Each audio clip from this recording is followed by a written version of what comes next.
क्या आप सर्दी से परेशान हैं? आपके गले में और छाती में क्या कफ जमा हो गया है? बहुत ज़्यादा बलगम हो गया है?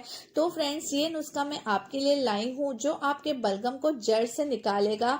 और ये इतना नेचुरल और इफेक्टिव नुस्खा है, ट्राइड एंड टेस्टेड भी है, जो आपके बलगम को ये पिघाल के बाहर निकाल देगा।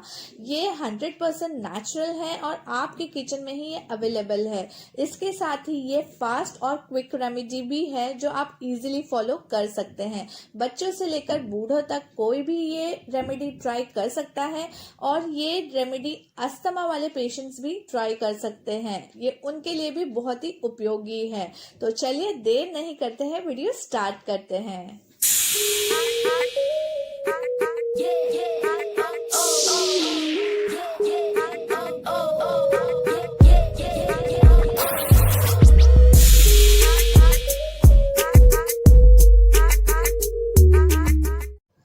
अपने घर के मसालों की रानी दालचीनी का उपयोग तो कई बार किया ही होगा अपने खानों में। ये खाने का स्वाद तो बढ़ाते ही है, लेकिन क्या आप जानते हैं कि ये आपकी हर बीमारी का इलाज भी कर सकती है? ये इतनी सक्षम है।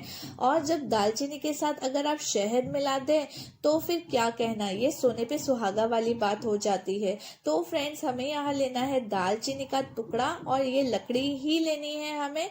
ये आपको किसी भी पंसारी शॉप में इजीली मिल जाएगी। आजकल इसका पाउडर भी आपको मिल जाता है, बट हमें लेना है दालचीनी का टुकड़ा और इसकी रेमेडी हम घर पर ही बनाएंगे। दालचीनी में एंटी इंफ्लेमेटरी प्रॉपर्टीज होती है, एंटीऑक्सीडेंट्स प्रॉपर्टीज होती है, एंटी फंगल, एंटी बैक्टीरियल और एंटीवायरल प्रॉपर्टीज होती है। और ये आपको जो एलर्जी हुई है उससे ये फाइट करने में बहुत ही मददगार साबित होता है। तो चलिए इसे अब हम पीस लेते हैं। तो फ्रेंड्स, ये देखिए हमारा दालचीनी का पाउडर बनके रेडी है। इतना इजी है, जस्ट मिक्सी में डाल के इसे पाउडर बना देना है। आप इस पाउडर को स्टोर करके रख सकते हैं एक एयरटाइट कंटेनर में। मेरे किचन में ये ऑलवेज अवेलेबल रहता है। आप इसको स्टोर करके रख दे और जब भी आप रेमेडी बनानी है आप फ्रेश बना के खाइए। मैं कभी भी रेमेडी बना के नहीं रखती हूँ। तो इसके रेमेडी के लिए हम एक बोल ले लेंगे, उसमें 1 चम्मच में दालचीनी का पाउडर ले लूंगी इस तरह से।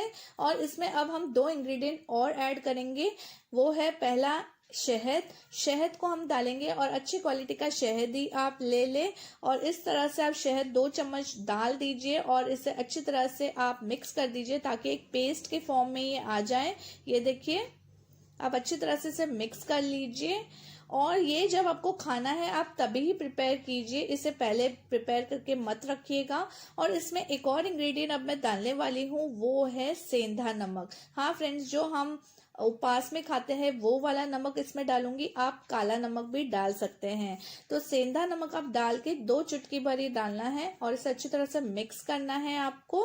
ये देखिए हमारी रेमेडी बनके रेडी है ना। ये बहुत ही फास्ट और क्विक रेमेडी। तो चलिए अब मैं बताती हूँ इसे लेना कैसे है। जो छोटे बच्चे हैं उनको आप ये सिर्फ उंगली भर जितना चटा दीजिए। हाँ, बस इतना ही चटाना है इनको।